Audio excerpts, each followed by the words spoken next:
adaptiveness is the most important quality anybody can have in success and business, but also like, just imagine if we as people and as cultures were more adaptive. We would waste less energy freaking out about things. So much of our politics, I think, is driven by just an inability to be adaptive.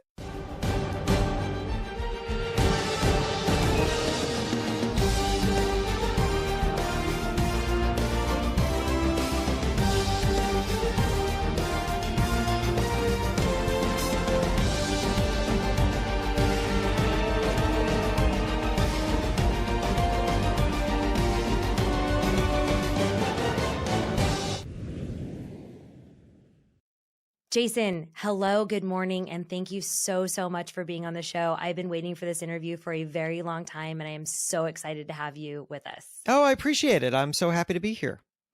So I want to just jump right in. Yeah. Talk to me about what it was like being a reporter in Gardner, Mass, and what the heck were you writing about? What was I writing about? I was writing about zoning board of appeals meetings. Never go to a zoning board of appeals meeting. Just like skip it. It's brutal. And I was writing about middle school plays, and I wrote a whole series about diners. I was writing about, the line that I use now is sort of joke is like, I was writing about nothing, right? I was writing about nothing, but that does discount that kind of stuff is useful for a small community. And I was trying to be a good small community newspaper reporter, and I didn't like it. I hated it. And I only in retrospect look back at that moment, right? That was, for context for folks who don't have my career memorized, that was the very first job that I had out of college, was at this tiny little paper, 6,000 circulation newspaper in North Central Massachusetts called the Gardner News. And I was in Gardner for a couple of years, and I felt too good for the job. And later, and I don't know when, but at some point I realized, you know what? If I was too good for that job, then I wouldn't have had the job. I wasn't too good for the job, right? I needed to learn things at that job. And I did learn things at that job, even as I was walking around being like, I'm too good for this job. But I didn't know what I was doing. I was fresh out of college, and I was just learning. And I think it was really valuable for me to have gone through that experience. And I, for people who are stuck in their own, this isn't where I want to be, or this is smaller than my ambitions and whatever, I would say keep moving and get out of there when you can, but also be mindful of, if you were there and not somewhere else, it very well could be because you haven't learned what you need for the next step yet. And that learning opportunity might be right in front of you. So now looking back, and we'll talk about your amazing career. Okay? Oh, please. Yes. You're like, stop, go on. Looking back on that and thinking about where your career is now, what's the lesson that you took away from that actual position? From that moment? So there are a couple lessons that I took. I mean, number one, so it's like, there's like tiers of lessons, right? Some of them are very, very practical things that I just do in my day-to-day job, how to develop story ideas, how to move really fast. I mean, I had to write 2 stories a day at that newspaper, which sounds crazy until you talk to kids today who have to write like 5 blog posts or something a day at Vulture or something. I don't know. I'm just saying Vulture at random. And right. So maybe 2 stories a day isn't that hard, but I had to actually go out and report them, right? This was not sitting on the internet and gathering information, just regurgitating it. It was like running down to the mayor's office. Mayor, what's going on? Sure, I'll have some jelly beans. He always had a bowl of jelly beans. And anyway, so I learned a lot, practically speaking, but I also learned to humble myself. And I most importantly learned that nobody who I aspired to impress and eventually work with, none of those people were going to read the Gardner News, which is to say, the people at the New York Times, the people at the Washington Post, wherever it was that I aspired to work at back then, absolutely none of them were reading this little newspaper and were reading the story that I did about the local diner and are like, kid, come on up. Like, it's your time, right? Loved that story. you're coming up to the big leagues. Nobody was going to do that ever.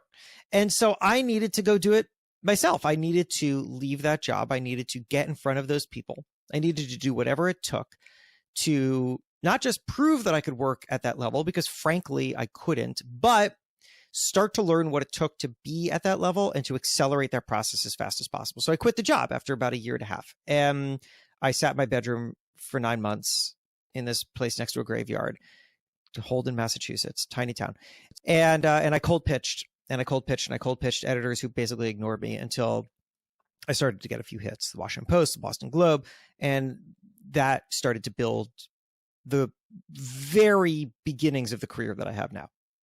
So talk to me about that for a second, Jason. So was there any common thread? Was there any commonality to, you said now I started getting some hits from the bigger periodicals. Was there something that they were actually latching onto? What were you doing that made them kind of reach out and say, yeah, Jason, come in? Oh, well, so nobody's reaching out. Let's be clear. Nobody's reaching out. So in I'm not that great. In my business, yeah, I mean, at the beginning, no. At the time, what I'm talking about is that I would come up with a story idea. This is how freelance journalism works. I would come up with a story idea. I would track down some editor who I've never been in contact with before. I would email them a pitch, a couple paragraphs. Here's the story idea. Here's why I can write it. Here's why it's good for your publication. And then I would wait anxiously, as they would generally ignore me. And then I would do that over and over and over and over again. So what is the thing that turned, like, why, how did progress happen? Well, look, eventually, if you bang on enough doors, somebody's going to like crack the door open and be like, who are you? And then you're on, right? You better swing and hit. And in this particular case, what happened was that I pitched an idea to the Washington Post health section. It was, of all things, about distance sex therapy. This was, I think, 17 years ago. And at the time, this was like a wild idea that people would have therapy of any kind, let alone sex therapy, without actually physically being in a room with somebody. But it was starting to happen. These couple sex therapists were starting to offer sex therapy like through the phone, really, because video streaming just didn't exist. People didn't have smartphones. And this was a crazy idea. And so I pitched this story to the health section. And this wonderful editor named Susan replied and wanted to talk about it on the phone. And I wasn't ready for that at all. And so we take this call, and I am pacing, Stephynie, like pacing. I'm nervous. My mouth is dry. And she's asking me questions about the story, about, details of what I found and reported, and what would people say about this, and what's the problem with this. And at the end, she said, and why am I the person to write it? And at the end, she said, well, look, I'm not ready to say yes to this, but I'm not ready to say no. So if you want to do more work, I will take a look at it. And I said, you got it. And then we hung up the phone, and then I threw everything into this. I called everybody. I interviewed a bazillion people, and I put together this 3,000 word outline of like every possible point that could be made and source. And here are like 5 people who have had distance sex therapy and whatever, everything. I mean, 3,000 words. This is longer than the story itself would actually run. And I sent it to her, and she replied, and she said, okay, you got it. And then I wrote that story, and then it was published in the Washington Post, which was mind blowing for me at like 22 or something. And, things get a little easier after that. It's not, They don't get like immediately easier, right? It's not like you get one story in the Washington Post and suddenly everybody rolls out the red carpet, but it just becomes easier. Now I can reach out and be like, the first thing I say is, hi, I'm Jason Feifer. I'm a reporter who's written for the Washington Post and whatever. And here's the link to that story.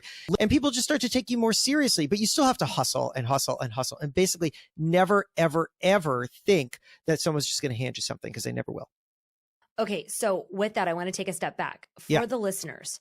Whenever because I want to tie this up at the end whenever we talk about your amazing skill set that you have, Jason. And I also want to talk about some of the tips that you've given people along the way that I've picked up on. But I want to talk about this. So when you pitch a story, do you actually write the story? Do you outline the story? Like, tell our listeners, how do you pitch a story, and how much time does that take to do? So I should be clear that this is specific to a freelance journalist pitching a story to an editor, right? Yes. Because usually when we're in business and we're talking about pitching a story, it's like people in a PR capacity of some sort, either hiring PR or pitching themselves, like hoping to be written about, which we could talk about as well. But this specifically is freelance journalism. So no, you don't write the full story, because you want guidance from an editor about exactly what to do. And, oftentimes if an editor is just handed a full story, they'll be like, did you write this for somebody else? And they rejected it, right? Like there's just something kind of weird about it. So no, instead what you do is you go and you ideally you report out some portion of the story, right? Enough so that it's real. You have a sense of the characters, like who would be talking in this. And then importantly, and this is something that freelance journalists miss all the time when they pitch me, answer the questions that the editor is going to ask. So for example, I will get pitches from reporters, and it'll be like, this company made this pivot, and I think it would be really interesting to ask the question about how this pivot happened and what the challenges were. And my question is, well, what are the answers to those questions? What were the challenges, and what can people learn from them? You don't know the answers to those questions. Why? Those are the reasons why I would run this story, right? That is why it's interesting. Yeah, I'm not interested in hypotheticals. I'm not going to bite on let's find out, because maybe the answer is boring, right? Maybe the answer is like, why did the pivot was very easy and they learned nothing. Why would I publish that? That's not useful. So you've got to answer the questions that the editor is going to ask. And that means understanding, and this is true for any kind of reaching out about anything, right? You have to understand what the needs are of the people who you're reaching out to. And in a publications case, the needs are that they are serving their audience in a particular way, and you better understand that. So if I'm writing for the Washington Post health section, a health editor is going to want to understand, well, what's the implications of this, and what are the industry standards, and is this going to shift the industry, and whatever, healthy questions. And if I don't have answers to those questions, well, then she doesn't have any idea whether this is going to be a valuable story. You can't just tell me a fact. Right. Don't tell me a fact. Tell me a story. Stories and facts are different. Topics and stories are different. A story is a complete set of information, and you have to at least give me an understanding of what that's going to be before I say yes. I love that information for our listeners, because I know that people are always trying. We'll go into how many pitches you get per week. I'm telling you, Jason, when I see your responses, sometimes I literally just laugh out loud whenever you blank out who it is and what they say, and then you just leave a certain part. I'm literally crying. Yeah. Oh, thanks. You're referencing for again, people who aren't following me daily, although you should. I routinely take things from my inbox where people just really whiffed it and block out their names, because this isn't about shaming. This is about showing what people are doing right and wrong when they are trying to pitch themselves. And the reason I do it is not just because of pitching media. This is just the seat that I happen to occupy, but because I think that pitching media is in many ways similar to pitching anything else, pitching a partner, pitching a client, pitching whatever. It's all about understanding what your value is to the thing that you're reaching out to. And people very often don't think through that. Absolutely.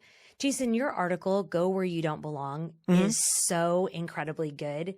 And in it, I don't want to mess this up. So in it, you quote Chris Bosch saying, "We don't work to be average." Tell me what the purpose is behind your work. That's not where I expected that to go. I'll just offer a little bit of context to that, Please. to that quote. So Chris Bosch is an NBA, well, now you can say an NBA Hall of Famer. He was just recently inducted into the Hall of Fame. And I met him at a dinner. I was invited to a dinner when I was a kid at Men's Health. It was my first national magazine job. And it was really my boss who was invited and not me. And my boss wasn't interested, and I am a huge Miami Heat fan. Chris was at the time leaving the Toronto Raptors to go to the Miami Heat, and so I wanted to go to dinner with him. It would have been amazing, and so I basically just inserted myself by like the publicist reached out from my boss, and I was like, my boss can't make it, but I can. I'll see you. And then she had to say yes, even though she very clearly didn't want me there. And so Chris was just lovely as could be, and there were a couple other like big poobahs there, a big TV producer and whatever. And it was a fine dinner. Everyone was really nice. I was completely out of my element. I tried to participate where I could, but I often couldn't. And that was that, right? And then we left, and I felt good about Chris Bosch and had cheered him on through his career. And then we recently reconnected at very different times in our life. Chris's NBA career was cut short, very sadly, because he developed blood clots that wouldn't go away. And so playing the game threatened his life. And so he had to retire. And I went from being this kid who didn't really belong at that table to the editor-in-chief of National Magazine. And I can now sit at those kinds of tables and feel comfortable. And anyway, so I told Chris this when we reconnected recently to talk, because he had a book that came out. And he remembered the dinner. He didn't remember me, which I wouldn't have expected him to. And he said, wow, like, congratulations on, like, going from the kid to the big boss. And then he said what you said: we don't work to be average. And that's exactly right. We don't work to be average. Why would you show up anywhere just to be average? There would be no point to it. And so I loved that about Chris, and I loved that moment that I was able to have. And those kinds of moments are just so validating, right? It's like, whenever you have a moment where you feel out of place, just think to yourself, at some point I can circle back to this and be in place. Like, this doesn't have to be the defining moment. So anyway, that is a big lead up to your actual question, which was, what defines my work? It has evolved. I spent the majority of my career trying to just be good at the things that I was doing, and knowing that a thing that I wanted to do was to eventually stop speaking in someone else's voice and start speaking in my own. And the couple times that I would try to do that, it would be okay, but I would find that I didn't have a thing to say. And it's okay. You don't always have to have a thing to say. But I didn't have a thing to say. I struggled with that. And so I worked at many magazines, writing stories for those magazines. And it wasn't really until a combination of being an entrepreneur, figuring out that I had something to offer entrepreneurs, absorbing what they were sharing with me, and then also starting this podcast called Build for Tomorrow, where I like explore the history of change, why people resist change, why innovations are scary to people, that I suddenly realized that I do have something to say. And that thing that I have to say is that what I have observed and learned is that adaptiveness is the most important quality anybody can have in success in business. But also, like, just imagine if we as people and as cultures were more adaptive. We would waste less energy freaking out about things, right? Like that we wouldn't. So much of our politics, I think, is driven by just an inability to be adaptive, and so that suddenly gave me the valuable. I found myself at the intersection that I always wanted to be at, which is the intersection of what I'm interested in and what I'm good at, which is a really important intersection to find for yourself. What are you interested in and what are you good at? And for a while, I was living on, what am I good at? I'm good at magazine writing. I'm good at editing. You can put me in any magazine. I'll do a good job. I wasn't that interested in the magazines that I was at. Right? I worked at Men's Health for a couple of years. I wasn't interested in Men's Health. I did a good job, I think, but now I found it. Now I'm at the intersection of what I'm interested in and what I'm good at, which is telling these stories, understanding this subject, helping people through it in every possible medium, podcast, magazine, speaking, TV, whatever the hell. And so now I wake up every morning feeling like, X marks the spot, but I got to keep digging. Like there's just more to find. So one of the things I have 14 questions in my head. They just all went like this. I know. It's awful. It's ridiculous. That's how I interview. I'm like, I don't even know where I am. I've lost my place. So I have a question. I want to go back to something that you said and purely, for me, for personal reasons. Do you think that you didn't have something to say, Jason? Or do you think that you didn't know how to say it, or you didn't know if it was relevant? So I think that it changes throughout my career. When I look back at my time at the Gardner News, and I was writing these stories about the local diner or whatever. You know what else I was doing? I was writing a political column. So if I ever decide to run for president, which I will not, but if I ever decide to run for president, the way that you can sink me is to go back to the archives of the Gardner News, which are not online, so you got to go in person and read those political columns, because they were probably awful, right? Very unformed political opinions. And I thought, well, this is what I have to say, right? But it's not. I didn't have anything to say. I had no unique thoughts. I had no deep understanding. I had no life experience to draw from. Don't give a 22-year-old a political column. This is a stupid idea.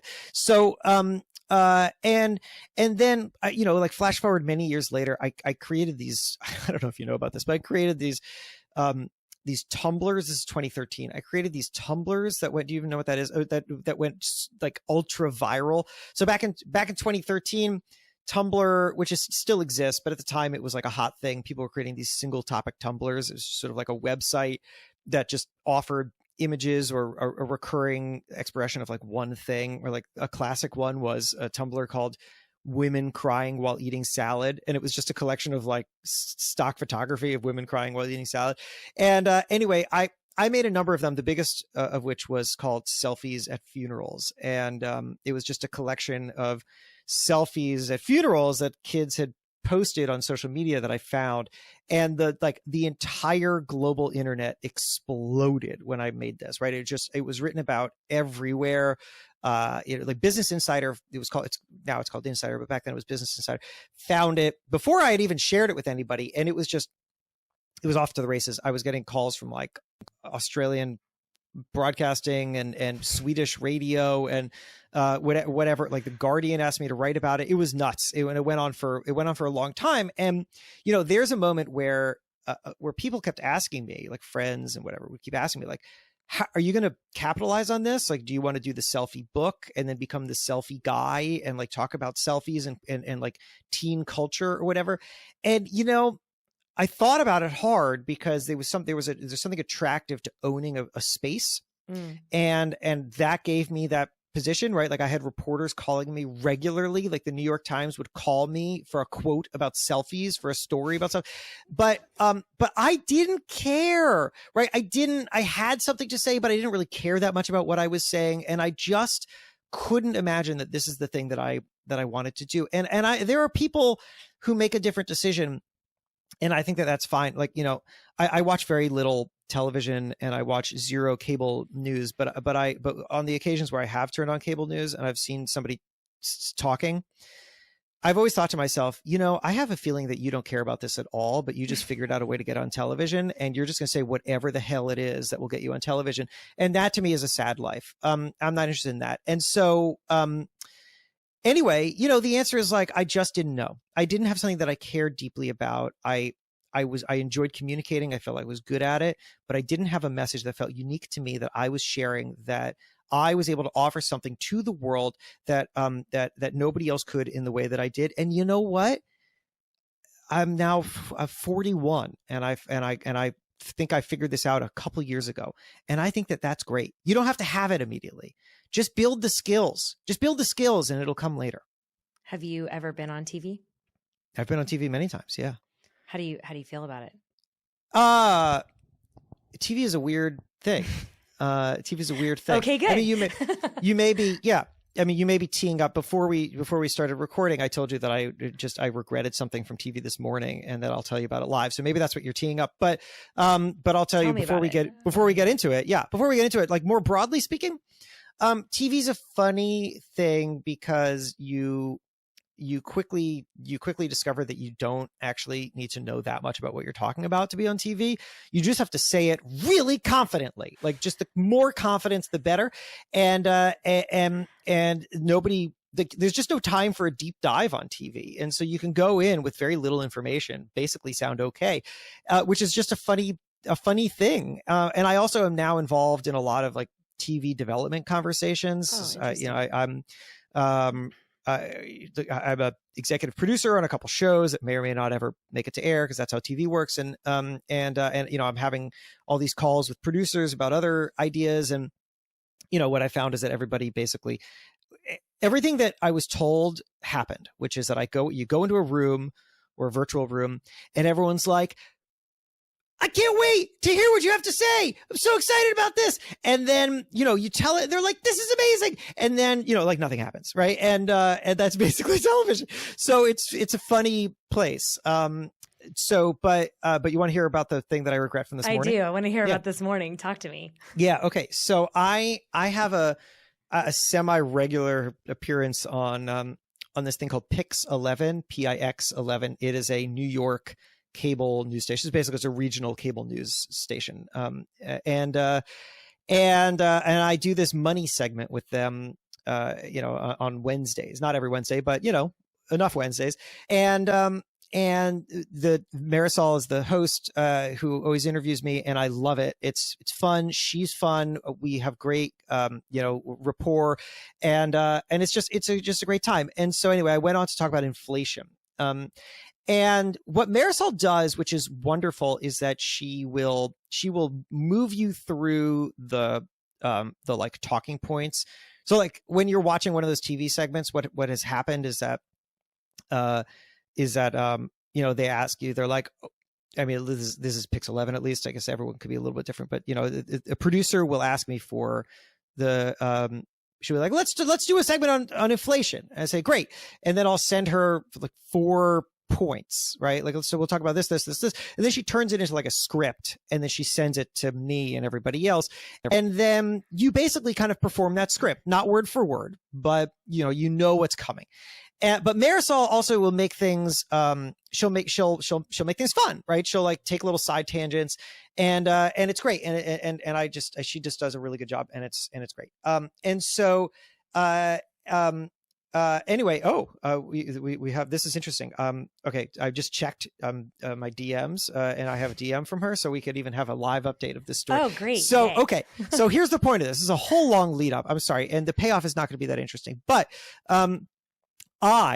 what I aspire to do is to like be as good and fun as like the segment can be, right? Like I want to bring more than just the information. I want to be great and fun and have everybody who ever has me into whatever they've invited me into, right, say, that was perfect. Like that guy brought everything. It was so fun. And right. So like with these segments, because she likes to have a lot of fun, I'll do, I'll say something goofy, or I'll bring in some story, or I'll have, like previously I drank from this mug that says might be whiskey because it was related to what we were talking about. It was funny. And so anyway, before we went on air this morning, Marisol always pops in on Zoom and just, say hi. And I had missed, there was like a red towel on my couch, and she was like, what's going on back there? And I looked back and I was like, oh, let me get that off the couch because it looks bad on camera. And then I told her what the reason this towel is on the couch. And the reason the towel is on the couch is because my son had sat on the couch for a while with poop in his pants, and it made the couch smell like poop. And so we have a towel on top of it until we can get a couch cleaner to come, who's coming later today. And so she laughed, and I was like, I will tell that story on air. Like I'm not afraid. And she was like, she was like, I love that you keep it real. And so anyway, we did this segment. And it was fun. And then at the very end, she was like, well, Jason, always great to see you and your messy couch, which was a tee up for me to do the thing. And I didn't do it. What I did instead was I like pulled the towel up that was right next to me. And I was like, I know I had this on the couch just before we went live, and you told me it was there, and I took it off. So, all thanks to you that I like look good here. And that was it. I like completely whiffed. Why did I whiff? Afterwards, I was thinking about it, and I was like, why did I whiff? And the answer, I think, is because I have no idea what is happening in the TV studio. I don't know if they need to go to commercial break. I don't know how much time they have. I don't know how long this segment went. I don't know if she needs me to get off air like now. And so every time that we are at the end of a segment, I go really fast. Like I don't bite on anything. I try to keep my responses to like 3 seconds. I didn't know how long the poop story would take. And I think that's why I did it. And this, I like to, and so I regret this. Why do I regret this? I regret this because I feel like I didn't deliver everything that I could. And this woman who is so good at her job teed me up in the perfect way, and I completely missed it. Right. And that just annoys me. No viewer will know it. I didn't mess anything up. Nobody's going to cancel me. I just feel like I didn't deliver as I should have. And so afterwards, I did this thing, which I always try to do whenever I regret something, which is I try to step back and be like, what piece of information can I learn from this that will better me the next time? And so I DM'd Marisol, who has just responded. I'm going to do it live. I haven't seen this yet. And I was like, I totally whiffed on that and you teed it up, but this brings up a good question, which I didn't know the answer to. How much time do you have when we're wrapping? Right? Like, do I need to stop talking? So here she replied. She said, you are always on point. Oh, so nice. Do nothing different. It's our control room. Control room needs to get their act together. In general, the last answer should be succinct-ish, but I err on the side of organic responses and making everyone else adjust to us. That is great. That is great advice. That is great advice. I'm so glad I asked that. I would have never asked that. I would never ask that. And the only reason I did is because I regretted this and I didn't want to leave it as a useless experience. I wanted to turn it into a learning experience. And so there it is. So that perfectly, since we're talking about tee-ups, tees me into, you've talked so much through all of your content about authenticity, transparency, vulnerability, and you are such a valuable leader. And Jason, I want to talk about this for a second. I was brand new. So kind of very quickly, I started my career in Silicon Valley and I grew up through management consulting. I grew up holding very different vice presidencies and directorships, was a part of 11 global startups, took 6 of them public, and then was on the deal team for the other 4 lead deal teams. Mergers and acquisitions, et cetera, et cetera. Okay. And I was young, like you, I was young and I had imposter syndrome for like 47,000 years, for a very long time, all through having babies and, usually being the only female in the room. One of the things that, and I'm not a social media buff and I don't watch any TV. I was scrolling one day and I don't scroll and I saw some of your content and I started looking at it. And let me tell you the 3 things for me, okay, as a leader, as somebody who is a global leader, who has a global company, who has a global firm, and who speaks a lot of times globally, okay? Your stuff is so real. You're not apologetic. You are, I got this was crap, do better, okay? I got this was amazing. This was really what I love to see. This is where I jump in and help. I'm never going to work harder than you do, okay? And doing all of this while having 2 young children, constantly complimenting your spouse and saying what a stronghold she is for you. And just being very, very unapologetic of this is how you lead. It doesn't mean that you don't make mistakes. It means exactly what you just did. I think I may have blown it. I want to check in and see how I can make it better. I know no one else will know, but I know. And so you do this in every bit of content. And now that I've gotten more familiar with your content, I can even see it when you're not, it's not so in your face. It's not, a writing on a card, or it's not a podcast, or it's not an Instagram reel, or whatever it is. It is so amazing to have somebody like you, Jason, that these younger influencers or these younger journalists that are coming up, they really aspire to be something in a part of your career. I want to talk about vulnerability and transparency. Mm-hmm. And I want to know, is this something that was innate for you? Was this developed? Did this happen through many mistakes? Talk to me about how you got this evolved. Oh, well, so first of all, thanks for all of that. That was really lovely. And I'm glad that my stuff lands that way. So I I mean, I have never been a polished person. If you look back at photos of me from previous jobs, I look insane. Or like I have like a giant scraggly beard and just like a giant Jufro of hair. And so there's something about me that is always, I've always wanted to be casual. I've always wanted to be like the guy in shorts at the event where everyone's in suits. And I have been the guy in shorts at the event where everyone's in suits. And occasionally I feel like a dick for doing it. I remember one time I showed up at an event in shorts and everyone's in suits. And then somebody introduced me to David Stern, at the time, the NBA commissioner. And I'm standing there talking to him. And I'm like, he must think I'm an asshole. But anyway, so that's what, but to actually develop at some point, what I realized, and I can't remember exactly when this was, there wasn't some specific learning lesson.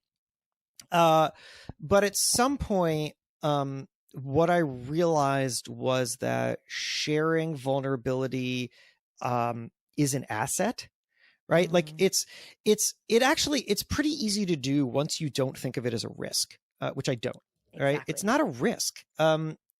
Maybe it feels like that at the beginning. There was a time I was talking to some event full of college students, and somebody had asked me about like a time I failed or something, and I talked about this time that I got fired from a magazine, and how while I was getting fired, I just kept thinking, this guy is really good at firing. Like, it was like, he's really good at this, and I should absorb this for whenever I have to fire someone. And afterwards she came up to me and she said, I don't know if I've identified one of the college students came up to me and she said, "Thank you for being so vulnerable." And I said, "Well, first of all, you're welcome, but it's not a risk that I'm taking. Like, I did that and I am vulnerable precisely because I know that you're going to like it and maybe even come up and thank me for it. And because I know that, it doesn't feel scary at all. It feels obvious. And I guarantee," I say to this girl, I was like, "I guarantee that if you start doing that, that other people will thank you for doing it." It's like we think that we have to hide things, but it turns out that we're hiding like the best stuff. Right. The messy stuff. Yeah, the messy stuff. People love the messy stuff. So when I started more seriously thinking about how to build my public persona, so to speak, I started with a couple of words, which I think is just a good exercise for brands in general to do, right? Like, what are the words that define you, that you want people to think about? And because then once you've established that, you can kind of filter everything through it. So yours were Jufro and shorts, right? And stories about my kid pooping on couches. Those exactly. Okay, that's where we start. Okay, good. Right. I'm glad we have that baseline. Yeah. So that everything orients around that. So no, one of my words is approachability and accessibility, right? Which is to say, I never want to seem like the cool guy you can't reach. I always want to be the guy you can. What if I reach. feel like that? What that I'm the cool guy? The cool guy that I couldn't reach for like 32 times. Well, I guess then I failed, huh? Epic, I guess I failed. But had you DM'd me, maybe you have.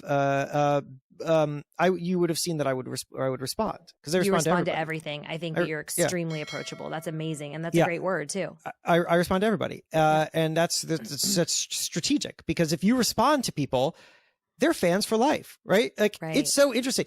Somebody will DM me something because they read something of mine, and then I will respond, and then they will follow me. Like, that's the important order in which things happen in the world, right? You can put things out into the world, but just on the quality of that alone, people will not follow you to the end of the earth. They will not love you. They'll just love that one thing that they liked of you.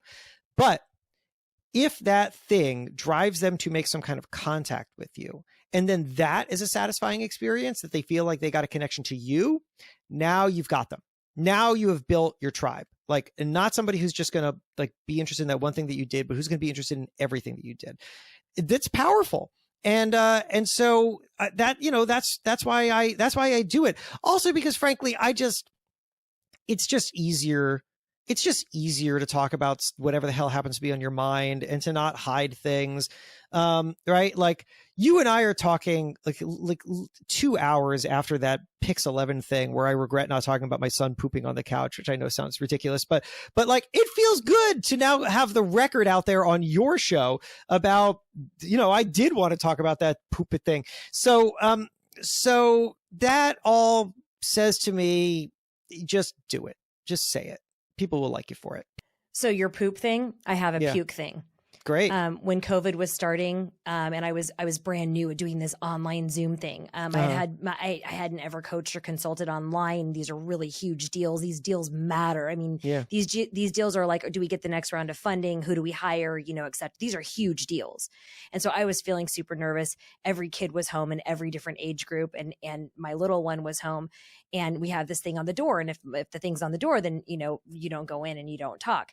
And Forbes had me on as a panelist. And there was 56 people on, and I was sweating. My mouth was dry.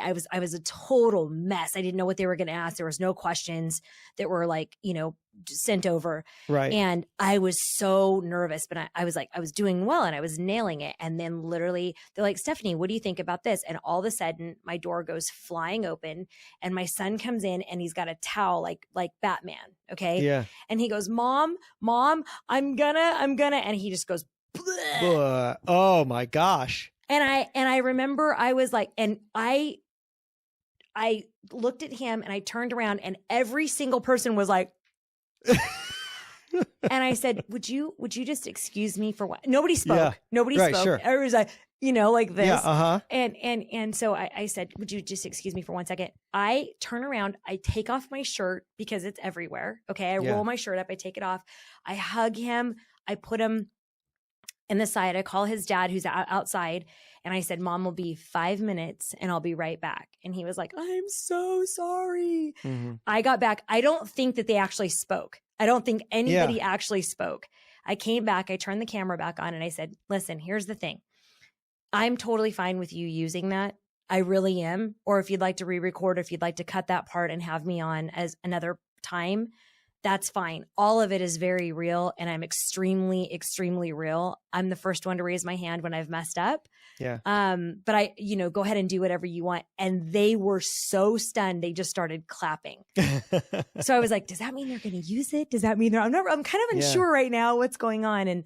And so it's real, just like you said. And I felt nervous and I felt scared and I felt like, what's Forbes going to think of me now? Right. And then it was just out there, Jason, and I just didn't care. It's like, that's my real life. Yeah. No, that's an awesome, awesome story. And what I will answer that question. What is Forbes going to think of me now? What Forbes is going to think is that they are going to remember you more than anyone else at that event. Right. And in a positive way. We're like it turns out that these kinds of mess ups are amazing opportunities to elevate yourself above everybody else because, you know, people don't remember. I found people don't remember anything that you say, but they do remember how you made them feel, which I know is not I'm not the only person I have ever had that observation, but it's true. And so when I talk, I really believe in what I'm saying, but I am mostly focused on the experience that I'm providing people because I know that that's what they're going to remember. And I know that those kinds of unexpected moments and watching somebody deal with something that's very real is the thing that people are going to remember the most, and they're going to love it. And I have not had a child burst in and literally vomit on the floor like you did, although kudos to you for the way that you handled it. But I've certainly had kids burst in, just to do whatever, to say something, to scream, to get in the camera. And that's happened while I've been doing everything in the last year and a half, 2 years, like, paid events where somebody paid me a lot of money to give a keynote. And then I got a kid just bursting into the middle of it. And what I always find is that at the very beginning, the very, very, very beginning, I was like, I would try to get them out of the room as fast as possible. But then I realized that that how I handle that moment is actually the thing that is going to define the experience for people. And if I just can like make a fun light moment of it, and maybe even just plop the kid on my couch on my lap and just keep going. People love it. They'll love it. Connection. It's an connection. asset. Yeah, for sure. For sure. So we're running out of time and I have so many more questions. So I'm just going to ask you a few more things. Okay. Jason, I'll try to keep it short. I just, like I said, I could do this for 5 hours with you. When hiring, are you looking for more hard skills or more soft skills? An absolute mix. I struggle with that every single time. I'm struggling with that right now. As I'm hiring somebody, do you go with the hard skills or the soft skills? Look, it's a mix. I need to know that I can trust somebody. My number one quality in a person who I hire is I can trust you. So that I might be able to go days without talking to you, and I just know that you're killing it. So that requires having good hard skills, but you want them to be a valued member of the team, and that means soft skills too. What's your biggest mistake that you've made as a leader? Oh, that's a good question. I'm probably not present enough. Like I just said, I believe in trust and I believe in letting people do their thing. But I am so busy that sometimes I don't check in with people nearly as often as I should. And I'll realize, a while has gone and I have not had a one-on-one conversation with somebody on my team. And nobody ever complains about that. But also I have to realize that I'm in the position where people don't generally go and complain to me. Now I had a deputy editor who I had worked with for so long at multiple magazines, and she knew me well enough and was not afraid of me in any way that she would tell me when a call I made was wrong, or she'll tell me like when something was wrong. And I valued that so much. And then she took another job and it was very sad. And now I have a new deputy editor who is really wonderful and so talented. And I'm really excited to work with her. But of course, she hasn't known me. Well, she has known me a while, but I don't know. She isn't at the point yet where she's going to be like, Jason, that was not the right move. But I want her to get there because having that on the team is so valuable. Whenever you hire people and they mess up and you have to fire them, do you fire them as well as the guy who fired you? When you heard the question, as well as I thought I was reading it like plus, right? Do you fire them plus go track down the guy who fired you and fire him too?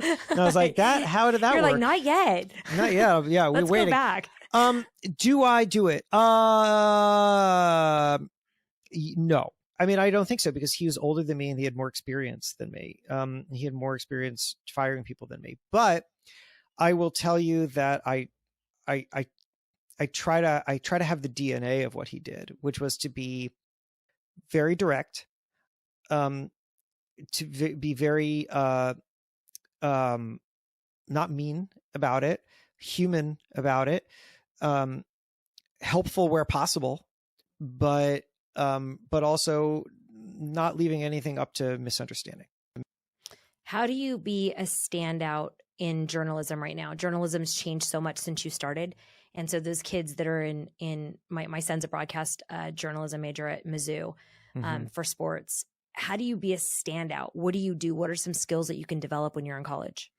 Right now in print, right, which I know better than broadcast. And I don't mean print in terms of like physical print magazine. I mean like written, digital content, anything written, words, things that you read.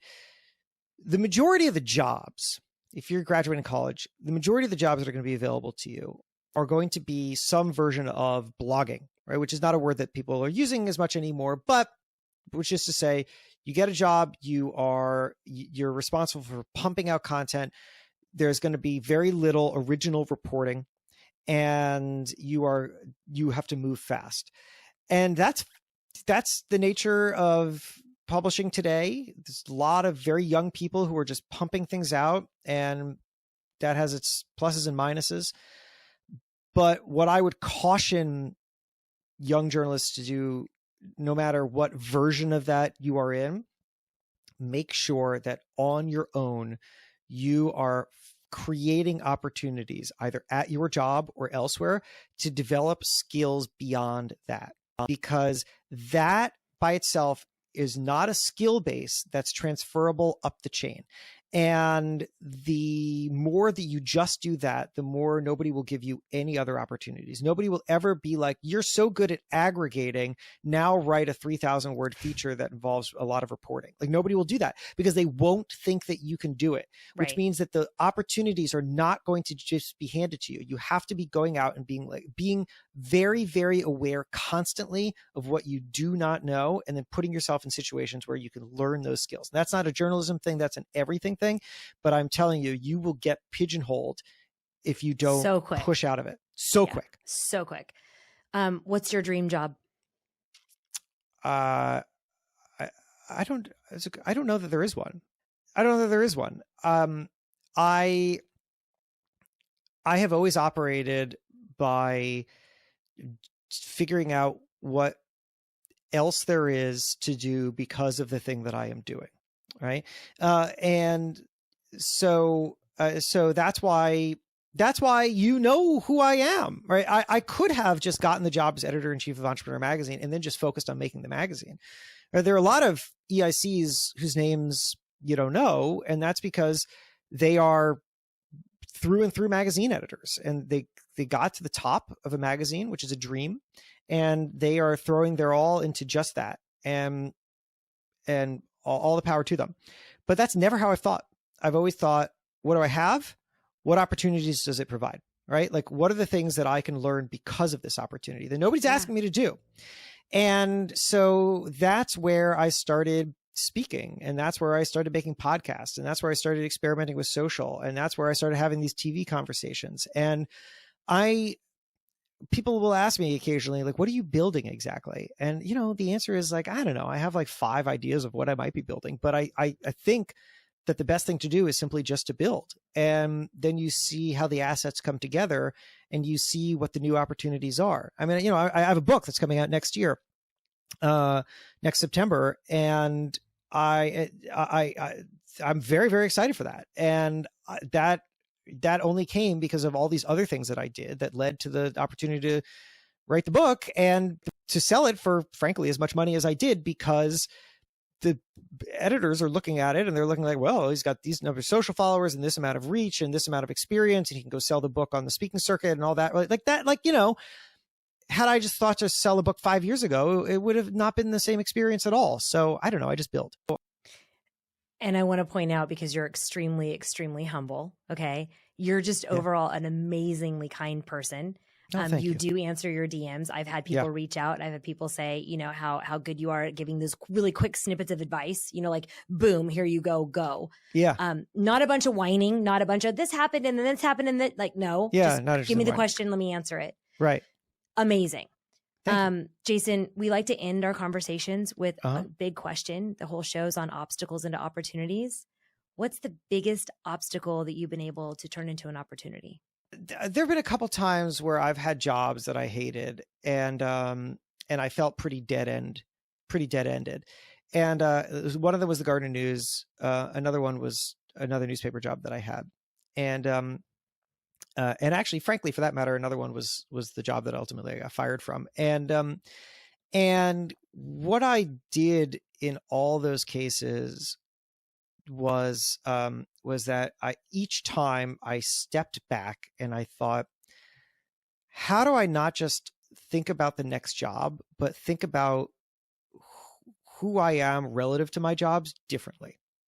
All right. Like, why am I doing these jobs? And is there a completely different way that I could be doing this work so that I create a better outcome? All right. Like, I know what it is to get in line. And I know what it is if, even if you get fired from one job, you just get another one that's similar to it and you're back in line. I know what that is. I'm not really interested in being in the line. The line moves too slow. I'm not even sure where the line goes. So why don't we rethink it? Right. That first job I left, I rethought, I sat in my bedroom, I pitched. That second job, I quit because Boston Magazine, who I'd been doing some freelancing for, seemed like it had a job opportunity, and I didn't think they were taking me seriously enough, and I wanted to switch from newspapers to magazines, and so I just quit the job and I moved to Boston, which showed them that I was pretty serious, and I got the job. And then the third one, Fast Company, that was where I got fired, was Fast Company. I just thought a lot about why did I not like that job, and what skills do I need to do better? And I transformed from like a guy who just worked at a business magazine to a guy who not just runs a business magazine, but like is understood in the business community very differently. Or like, I'm not a guy who just reports now. I'm a guy who tells, and that's different. So, I guess over and over again, what I do in big and small ways is I try to look at like, okay, what's the structural thing that's happening here, and why is the structure maybe wrong? That's absolutely fabulous, Jason. This has been so amazing. How do our listeners find you and follow you and all that good stuff? Thanks. So I appreciate that. This is a wonderful conversation. I really appreciate it. And now I'm really racing because I have a staff meeting that I have to attend. So very quickly. So on Instagram at Hey Feifer, HeyFeifer. My podcast is called Build for Tomorrow. I would love for you to check it out. Build for Tomorrow. I tackle stories that we tell ourselves that make change sound scary. You're addicted to technology. Your participation trophies harm children. No and no. And for reasons that you can find out on the show, because I do deep dives into history and science. So anyway, Build for Tomorrow. Hey Feifer. And I have a newsletter, a twice a week newsletter about how to become more adaptable. jasonfeifer.bulletin.com is where you can find that. And we will link all of those. Jason, thank you so much for sharing time today. It's always it's amazing, and it lights me up so much. Oh, well, thank you. This was really lovely. I appreciate it, and I appreciate you. Thank you.